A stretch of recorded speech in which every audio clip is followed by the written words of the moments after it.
jumlahnya beda dengan 40 orang enggak. Dan majelis tawadhu ini bukan orientasi jumlah. Yang kedua juga bukan tentang siapa yang menyampaikan, dan juga bukan siapa yang dan sebagainya. Tapi tawadhu ini itu merupakan sebuah momen di mana kita secara personal itu melaksanakan syariat Islam, syariat Allah Subhanahu wa Ta'ala. Maka dalam halaman kita mungkinnya saat hadir hanya 2 orang, ya, besok semangat lagi, semangat kayaknya rame, besoknya 3 orang, yang harusnya 8, kok masih 3 orang, aduh ini semangat. Kalau rame hari ini, ternyata hanya sendirian gitu ya. Jangan putus asa, jangan putus asa, karena orang ilmu itu bukan orientasi jumlah. Ya. Maka di beberapa majelis yang sempat saya sampaikan, sedikitnya bukan sedikit keberkahan dari Allah, enggak. Ya. Sedikitnya bukan akhirnya Allah juga memberikan pahala yang sedikit, bukan demikian. Tapi hadirnya kita sendirian karena hadir dari sebuah niat untuk tarawih ini, untuk hadir ke majelis merupakan syariat ini, maka itu sudah menjadi sebab Allah melayani kita menjadi orang-orang yang mengalami karunia keberkahan. Mudah-mudahan itu terjadi dalam kehidupan kita. Amin ya rabbal alamin. Selanjutnya, orientasi pembicara penting ini di awal saya sampaikan. Maka siapapun sebetulnya harus atau wajib dapat giliran. Ya. Siapa yang Ustaz Dovin, Ustaz Iwan, saya mengenal beliau sudah lama, berkecimpung dalam dunia tawadhu ini, tapi jangan belajar terus Ustaz. Suatu ketika harus mengajarkan, jangan hanya mendengarkan, suatu ketika harus memperdengarkan juga. Mengapa ini penting? Karena saya pernah membaca kitab begini ya, Ustaz Iwan nanti bisa dijadwal ya walaupun hanya pengganti ya, saya juga awal dulu dari bangsa aja ya. Tapi saya pernah membaca sebuah kitab, salah satu cara mengembangkan atau belajar Islam atau mengembangkan wawasan kita tentang Islam dalam diri kita itu adalah dengan menyampaikan ya. Karena dengan menyampaikan itu kita syarat-syarat otak ini ya Pak Ecan dipacu untuk ingat tambahan gitu ya. Kalau sudah maju hanya materinya harusnya 2 jam hanya tersampaikan 1 menit kan malu. Sehingga apa? Syarat-syarat dalam otak kita ini berpacu untuk mencari, melihat, mengingat-ingat lagi apa yang sudah pernah kita dapatkan. Ya. Maka saudara kita di Jamaah Tabligh ya setelah fadilah amal ya, sang pembicara selalu mengatakan jangan lupa menyebarkan ini kepada saudara-saudaranya dan menyampaikan kepada keluarganya dan sebagainya. Mengapa? Ternyata salah satu cara belajar Islam itu adalah dengan mengajarkan. Saya dulu manfaat Al-Quran wa alam ada 2 sisi. Ya, di mana kita belajar dan tetap mempelajari terus begitu. Belajar, mengajarkan tetap belajar. Begitu. Maka saya aduh yang belum beras. Kalau di sini lupa ya, karena grogi jadi lupa namanya. Setelah itu Santo, siapa?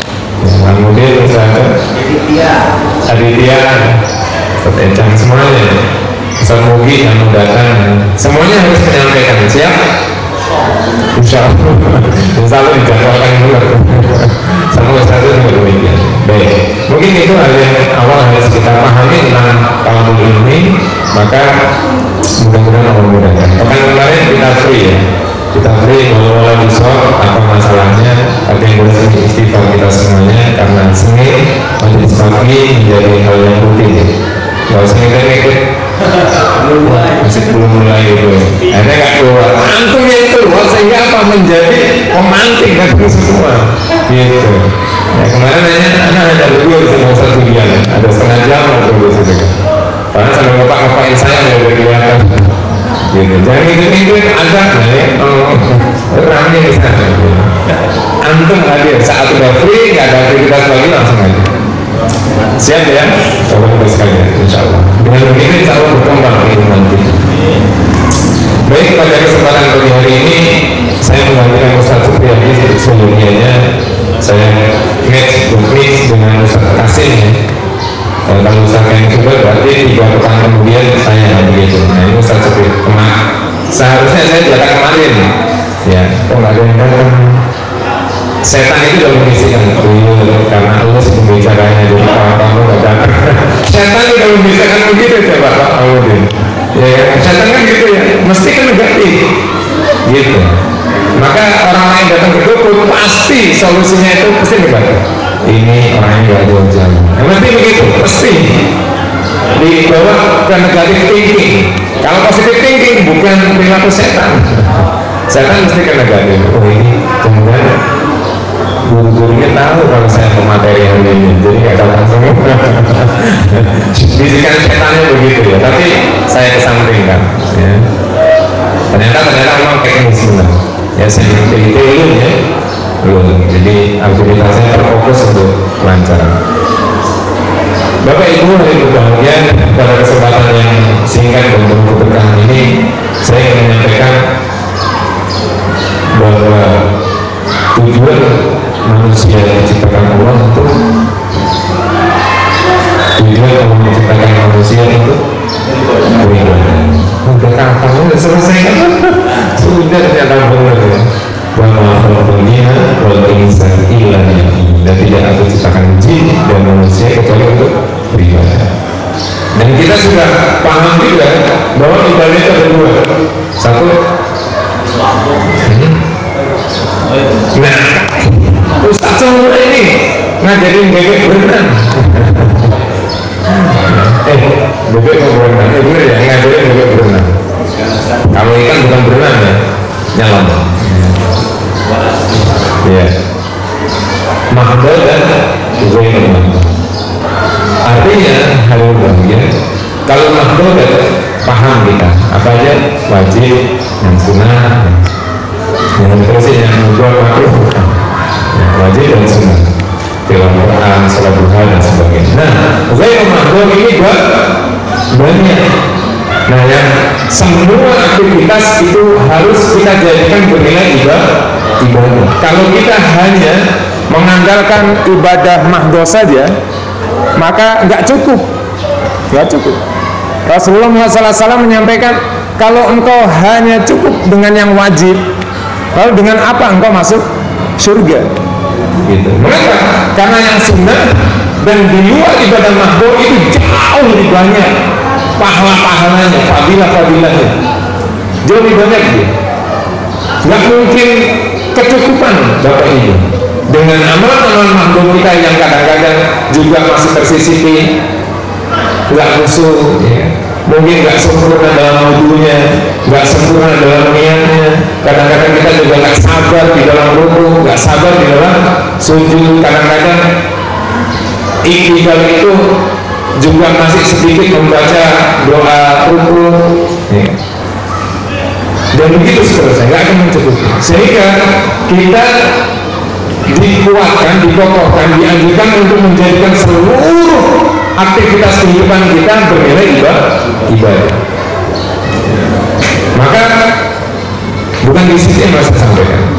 Maka benar kalau pada akhirnya Nabi dan Rasulullah Muhammad SAW, bukan hanya Muhammad ya, tapi Rasulullah, Rasul Allah, Nabiullah itu imannya selalu naik, tidak pernah turun. Ini memberikan ibrah bahwa seluruh aktivitas beliau, seluruh aktivitas Nabi dan Rasul itu bernilai ibadah. Maka ini yang mau kita bahas sedikit, bahwa apa sih pengaruhnya ibadah yang kita lakukan? Apa sih pengaruhnya Apa sih indikasinya saat semua aktivitas ini kita jadikan bernilai ibadah di sisi Allah Subhanahu wa taala? Maka ibadah yang kita lakukan, baik mahdhum maupun ghairu mahdhum, baik tilawah Quran kita, sholat kita, dan silaturahim kita, jalannya kita, ngajarnya kita, semuanya bernilai ibadah, maka akan menguatkan sendi-sendi keagamaan kita. Apa yang dikuatkan? Sendi-sendi keagamaan kita. Apa yang pertama, hadirin berbahagia, akan menguatkan keimanan di dalam diri kita. Maka tadi feedback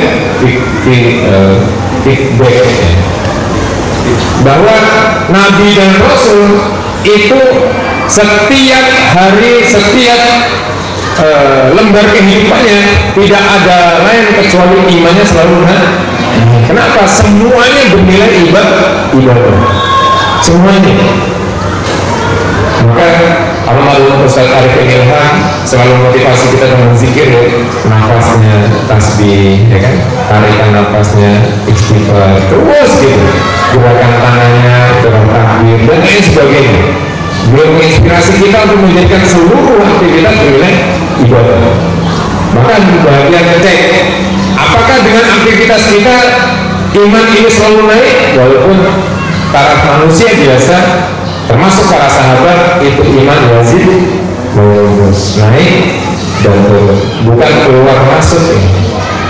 Yazid dan terus bukan keluar masuk. Keluar masuk itu ada ini, kalau pada saat ada imannya tilawah banyak, saat ada imannya nggak tilawah, nah gitu.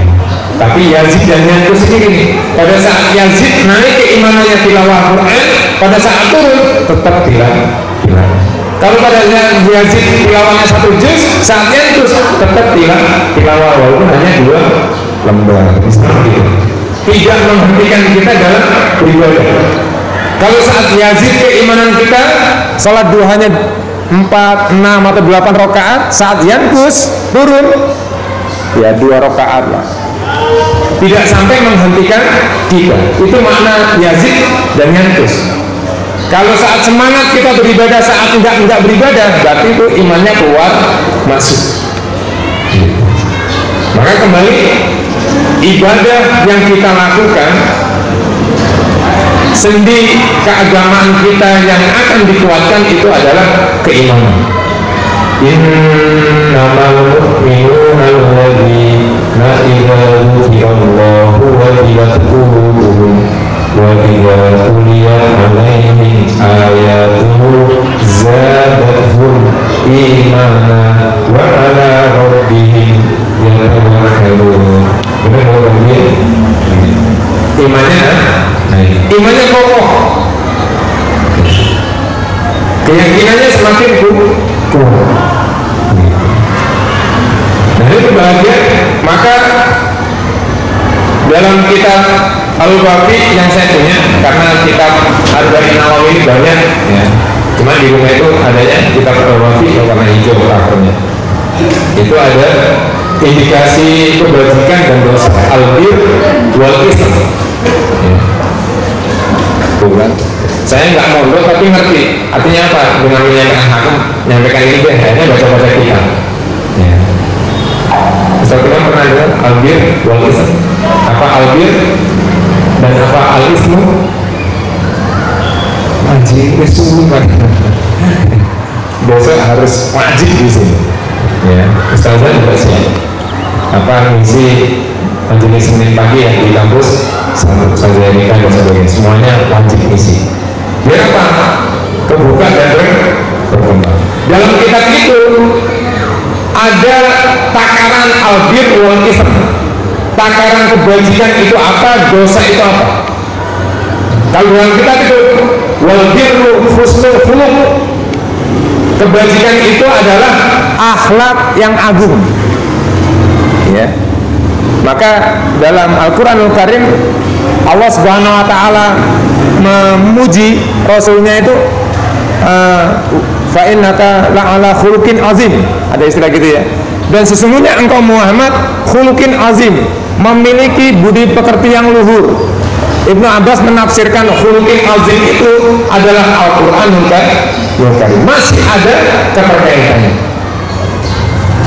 Maka untuk meningkatkan keimanan, membaguskan rupiah kita, jadikan seluruh aktivitas kita bernilai ibadah. Nggak ada pelanggaran syar'i, semuanya bernilai ibadah. Niatnya bagus dan juga dengan cara-cara yang benar. Ini yang pertama. Yang Allah kuatkan dengan ibadah kita itu adalah keimanan. Sampai berapa menit lagi? Berapa menit lagi?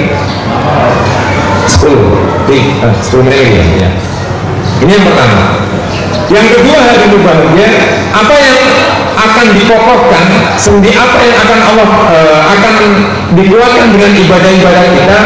Yang kedua setelah keimanan itu adalah ukhuwah Islamiyah. Yang akan dikuatkan adalah ukhuwah Islamiyah. Kenapa? Ukhuwah itu dasarnya, basicnya, fondasinya itu adalah iman yang baik. Fondasinya adalah hati yang bersih. Iman yang baik pasti hatinya bersih. Kalau hatinya bersih, pasti imannya baik. Ya. Maka yang akan dikuatkan setelah keimanan adalah ukhuwah Islamiyah. Innama mu'minuna ikhwah. Sesungguhnya orang-orang beriman itu bersaudara. Ya. Maka iman yang baik, hatinya dia baik. Maka Bapak Ibu yang bahagia, konteks dari bab yang kedua ini bisa menjadi ukuran. Pada saat kita enak lihat kawan kita, pada saat kita susah melihat kebahagiaan kawan kita, saat kita bahagia melihat kebinasaan saudara kita, cek takliful qulub. Karena hati itu nggak mungkin tercapai kecuali hanya dengan keimanan yang baik. Maka Allah SWT nggak mungkin kalian dengan dunia dan seisinya membeli hati-hati orang mukmin, nggak akan kebeli. Ya. Kenapa? Takliful qulub itu didapatkan hanya dengan keimanan yang baik. Maka kalau bertanya tentang ukhuwah Islamiyah, ini pernah di forum SDIT ya, 1 tahun yang lalu kalau nggak salah, saya pernah bertanya tugasnya Pak ukhuwah Islamiyah. Kalau mungkin bilang di situ ya, tugasnya Pak ukhuwah Islamiyah. Persaudaraan Muslim itu tugasnya siapa?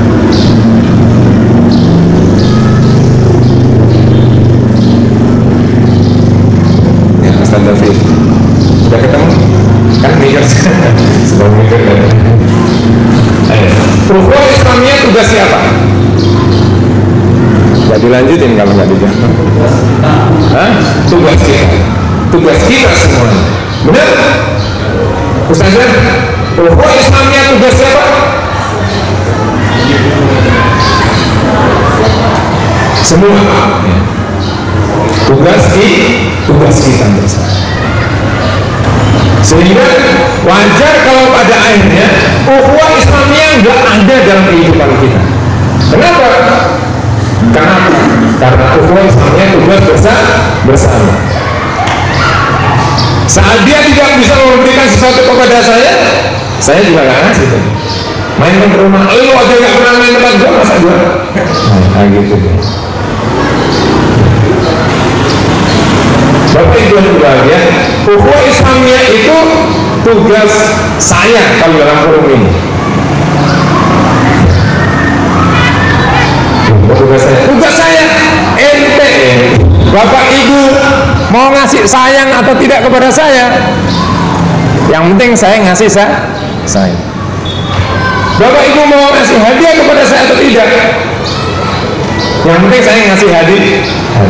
Bapak Ibu mendoakan saya atau tidak, gak ada kepentingan sama sekali. Yang penting saya mendoakan.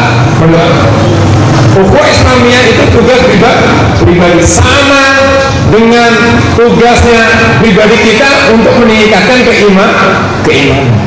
Maka hadirin bahagia, pada saat hijrah ke Madinah, siapa yang dipersaudarakan di itu dengan Abdurrahman bin Auf? Saya nanya beneran karena saya lupa nama sahabat yang dipersaudarakan dengan Abdurrahman bin Auf. Apa browsing.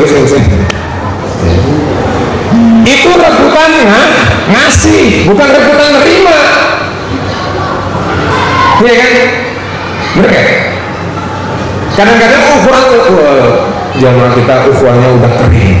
Kenapa? Karena merasa nggak pernah diperhatikan, nggak pernah dikasih hadiah, nggak pernah dikasih jadinya panenan mangga gitu ya. Dengan anggota dengan kita nggak pernah datang ke rumah kita, nggak pernah ngasih amplop. Ukurannya kadang-kadang materi. Ngasih ukuran kalau dia, ya iya dikasih. Coba persaudaraannya Abdul dan satunya itu orang Ansor, ya itu rebutan ngasih. Engkau dari Mekah meninggalkan keluarganya, meninggalkan harta kepada Abdurrahman bin Auf. Sekarang aku punya rumah, pilih, besok balik nama. Aku punya istri, pilih, besok aku pegat, aku nikahkan kepada kamu. Coba. Wah, engkau saudaraku, jazakallahu khairan. Ya dikasih. Tapi apa sikap Abdurrahman bin Auf? Enggak. Tunjukkan aku kepada pasar. Di mana pasar? Artinya apa?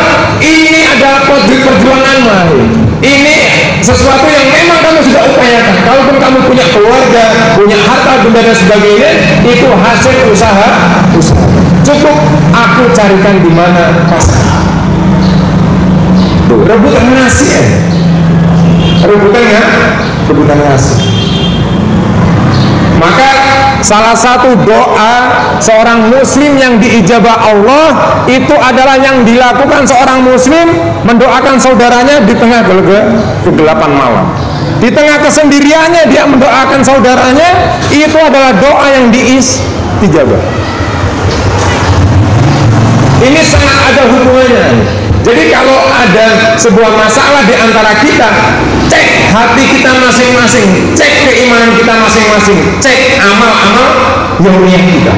Jangan-jangan ada kemaksiatan yang kita lakukan Allah ini. Oke, sholatnya oke, tilawahnya oke, sholat duanya oke, infaknya ada. Saat ibadah bulan Ramadan, jangan-jangan ada maksiat di antara kita.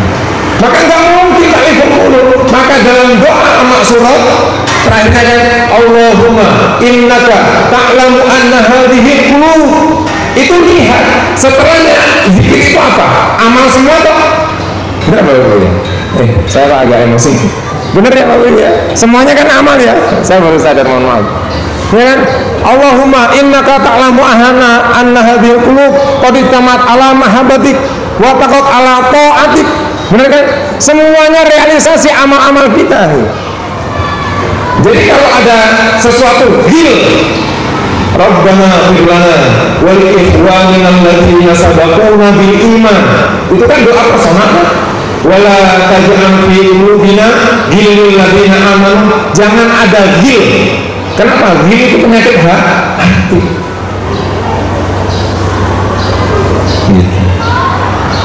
Rebutan ngasih.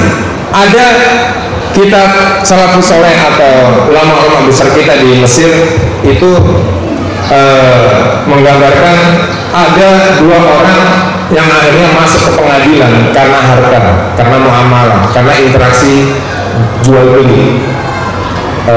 Akhirnya dua-duanya ke pengadilan. Tapi lihat kasusnya. Saya contohkan dalam kasus ini, kalau saya punya HP dan saya penjual HP, Pak Ferdi share sama HP ini, Ustaz, saya beli aja deh. Oh, karena kamu saudaraku, ini kalau saya jual di luar 2 juta. Karena engkau saudaraku, saya jual 1 juta aja deh, Pak Ferdi. Saudara kan? Saudara, ya kan? Pak Ferdi nggak mau. Enggak, karena engkau saudaraku, aku tambah 500.000 sehingga apa? Harganya 2.500.000. Coba. Enggak, 1 juta, enggak, 2,5 juta. 1 juta, no, 2,5 juta. Rebutan baru. Sehingga Pak ke pengadilan. Yang pusing siapa? Hakikatnya. Fakta di kitab ada itu tentang ulama-ulama, kehidupan ulama kita di Mesir. Ukhuwahnya sampai ke sana loh. Hutang itu, hutang. Ini ada ATM, ini pinnya.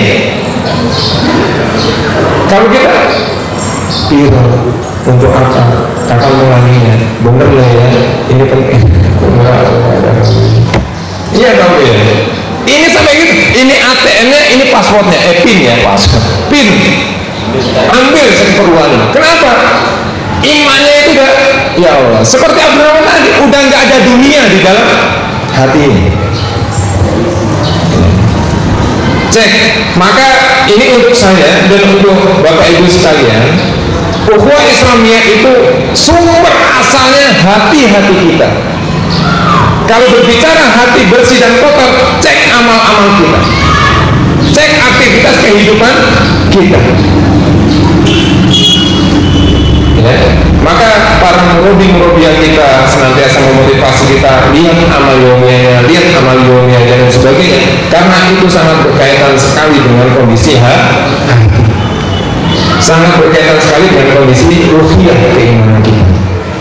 Dan ini juga menjadi salah satu indikasi Bapak Ibu ya, saat ada sesuatu yang membuat kita gelisah, membuat kita resah, membuat kita nggak enak dengan saudara kita, baper dan sebagainya, cek masing-masing kita tentang keimanan, tentang amal-amal yang kita. Bapak Ibu, masih ada 2 dan 3 apa yang akan dikeluarkan oleh ibadah kita, insya Allah akan dibahas di kemudian akan datang. Mudah-mudahan bermanfaat. Aku berdoa astagfirullahaladzim. Subhanallah wa bihamdihi asyhadu an la ilaha illa anta astaghfiruka wa atubu ilaik. Assalamualaikum warahmatullahi wabarakatuh. Makro Media Center of Insan Robbani.